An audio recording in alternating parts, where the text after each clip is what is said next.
So it's probably no surprise to any of you watching that Smite really likes to release broken gods. Whether it's release Guardian GUANYU and his 0-second cooldown team heals, or release RATATOSKR with his 6 dashes that can crit, we have all experienced at least a few OP releases in our time playing this game. Some more than others. I, for example, have been playing this game since 2014 and have plenty of memories of most of these abilities at release. So today we're going to put those memories to the test and rank what I think are the top 15 most OP release abilities of all time. If you enjoy these Smite history videos, then be sure to subscribe to the channel so you don't miss the worst release abilities video coming soon, and hey, we're closing in on 50k subscribers and we'd love to have you along for the ride when we get there.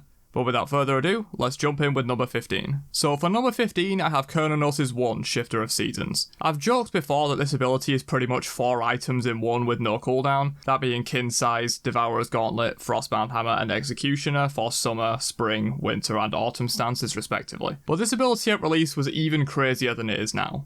Spring form gave 20% lifesteal, which either eliminated your need to build lifesteal or just stacked on top of any lifesteal you did build and make you pretty much unkillable. And summer heat form added 25 base and 20% scaling to all your auto attacks for free. CERN's basics do 72 plus 100% scaling by default, so you basically did around 1.3 times damage on your auto attacks for 0 mana cost. This did way more than X-Bal's Bowlers, cost nothing to use, and had the flexibility of the other 3 stances to boot. Definitely a super broken release ability. On to number 14, where we have BELLONA's Shield Bash. This was an ability that was massively overshadowed because of how broken BELLONA's entire kit was at release, but that doesn't stop this ability from slowing for 40% regardless of rank and giving block stacks from minions. Yep, in the modern day, this ability only gives block stacks for gods you hit, but at release you could use sword and shield basic attacks to gain block stacks from minions, making her essentially immortal as long as she had a minion wave to fight in. And it even made her viable in ADC because she could just destroy hunters with this ability. Coming in at number 13, we have KHEPRI's 2, Rising Dawn. So at release, this ability had similar damage and still had the 25% protection debuff to enemies, but it was on a lower cooldown, 10 seconds at release, I don't know why, and listening close for this one, it gave 50% damage mitigation to any ally you hit with it. Yeah, I have no idea how literally halving enemy damage on your teammates was okay on an ability with a 10-second cooldown, but apparently Hi-Rez think that's a balanced ability. Naturally, this was nerfed heavily in the months following his release, so it only does 10% up to 30% as you rank it up, which is honestly still really strong. At number 12, I'm going to have to go with Sol's 2, Stellar Burst. Anyone who played Sol at release will know why this is here, but for those who didn't, this ability functioned as a basic attack on release, much like Mercury's 1 used to before it was changed. So this ability would activate both Polynomicon and Soul Reaver on a single cast, while also doing amazing damage itself, slowing enemies, and being able to hit towers. Yeah, there's very few abilities in Smite's history that have been able to hit towers, Nuwa's Old 3 being another one, but this ability was a big part of why Sol could take both towers in duo lane within 10 minutes at release, while also one-shotting people due to its huge damage with Polynomicon abuse. Taking the number 11 spot, we have a more recent ability, that being Baron Samedi's 2. Baron's release was interesting to say the least, and his Consigned Spirits ability was a huge part of that. This ability even today is one of the strongest and most versatile mage abilities in the entire game, providing damage, flat healing, missing health healing, and buffs to all nearby allies if the enemy hit was above the Hysteria threshold. On release, however, this ability gave 40% movement speed instead of 25%, 15% missing health heal instead of 10%, and also gave persistent slow immunity instead of just cleansing slows as a one-time effect. Yeah, needless to say, this ability that is still broken today, that was even stronger at least, definitely has a spot reserved on this list. So coming into number 10 is where we start to see some really heavy hitters.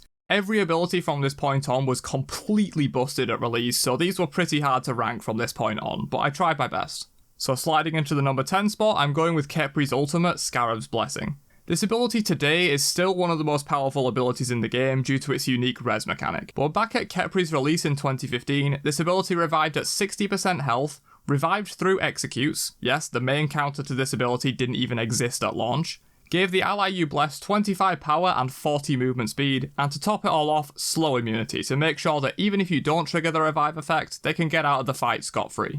This ability was crazy in everything it did at launch, I don't know how it ever got past internal testing at Hi-Rez. So number 9 is FENRIR's BRUTALIZE. So some of you might ask, what was so broken about BRUTALIZE? Did it do more damage or something? Well, yes, and the reason it did more damage was because it was treated as 4 separate basic attacks at release, so you could crit and lifesteal on every hit of this ability.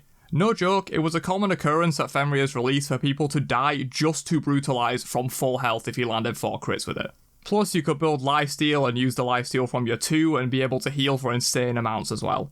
The only reason this ability isn't a bit higher on the list is because I don't have personal experience to back up people's claims on this one, but from what I've read and heard about this god's release, Brutalize was the main reason he was so busted. At number 8 we have Sol's 3 Disapparate. This ability at release was a 30% movement speed steroid, free Fatalis effect for 3 seconds into an AoE 1.5 second stun that did upwards of 500 damage and ended in complete immunity and charged Sol's passive. Yeah, I managed to do that in one breath. That's a lot of stuff, even for a Sol ability, which are notoriously busted. The main 2 differences with release Sol's 3 and her current one was that you got haste for free and could stun targets that were in the fire trail once you went immune. It allowed this ability to be used really aggressively as well as the standard defensive backpedal style that this ability is known for, and it made Sol one of the safest mages in the entire game against melee characters, and even ranged ones too because she could box insanely well with the haste effect. This ability was just crazy on release. We're not done with Sol yet, however. At number 7 we have the only passive on the list, Sol's Unstable Manifestation. Much like Baron's 2 and KHEPRI's ultimate from earlier on this list, it's still one of the best passives in the game and is a huge part of Sol's power. At release, this passive basically did the same things it did now, except it had more stats in every area of the ability. It gave 33% power and attack speed compared to the 20% and 25% respectively on modern day Sol.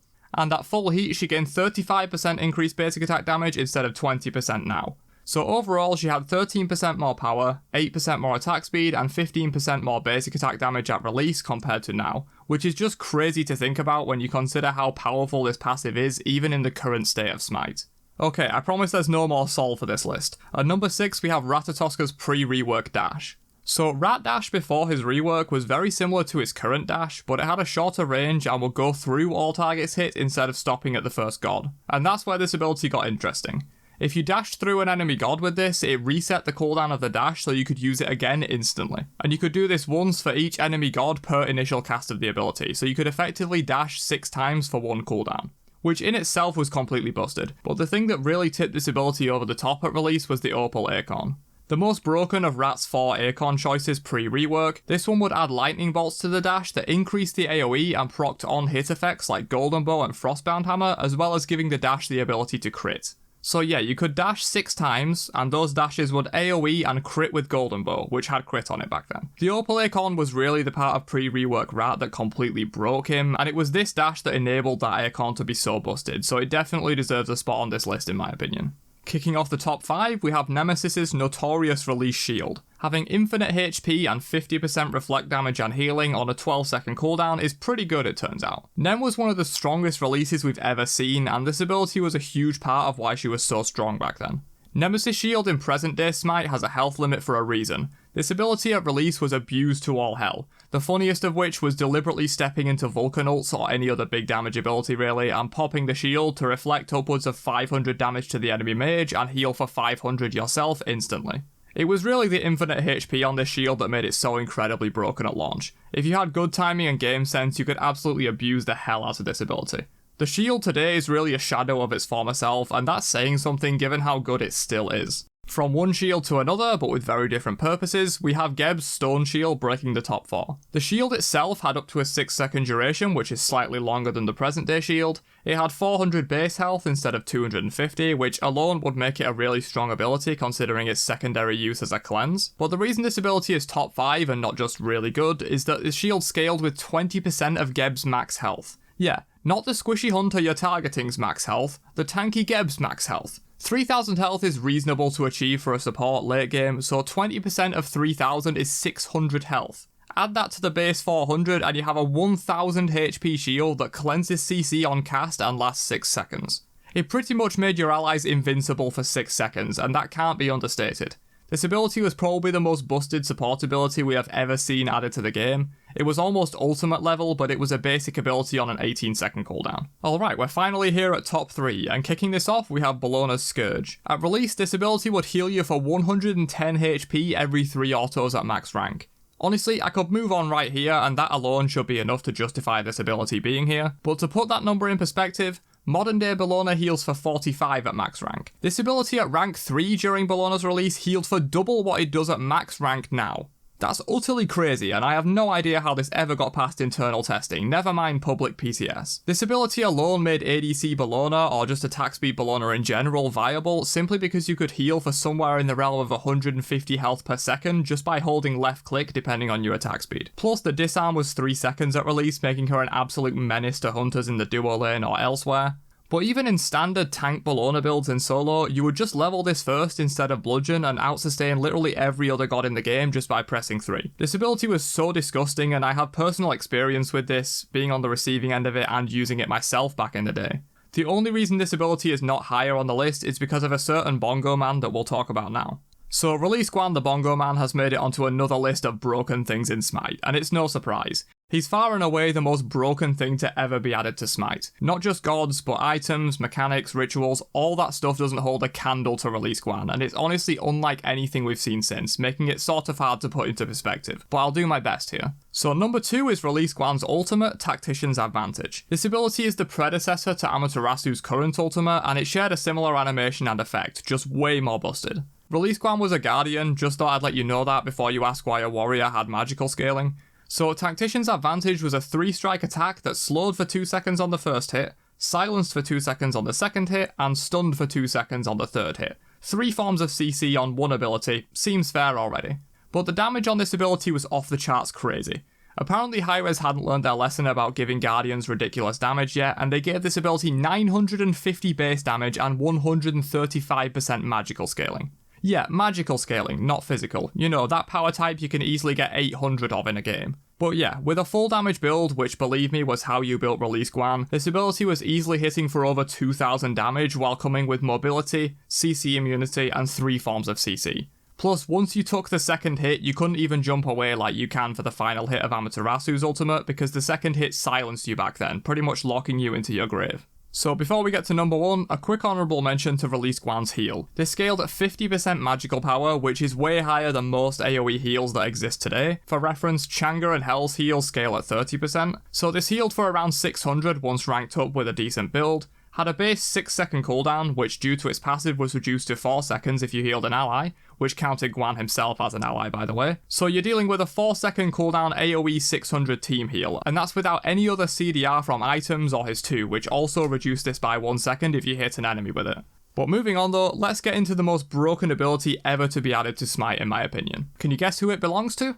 If you guessed Bongo Master 420, then yeah, you're correct again. Release Guan was simply too busted. I didn't want to use both top 2 placements for just him, but if I'm going to be completely objective and unbiased, that's just the facts. So Release Guan 3 was basically a completely busted magical power version of his new 3. And as we saw with his release ultimate, having magical scaling on an ability results in way more damage than physical scaling. So keeping in mind this was a basic ability with 600 base damage on a 13-second cooldown before CDR and his 1 and 2 cooldown reductions, how much scaling do you think this ability had?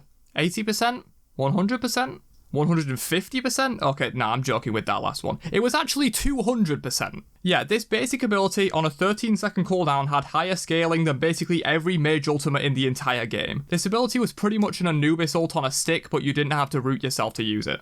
Assuming 800 magical power again, by late game this ability will be hitting for around 2200 damage. It honestly sounds like I'm talking about an ultimate here, but I promise you, this was his 3, not his ultimate. This ability really just exemplifies Guan's release date, and in my personal opinion, I think it deserves the honour of Hi-Rez's biggest blunder to date. So that's my list for the most OP abilities to ever be released into Smite. If you have your own thoughts, then be sure to leave them down below so we can have a discussion and get some community input on this one. But other than that, I'll catch you guys in another video later on. Have a great day, stay safe, and peace out, you nerds.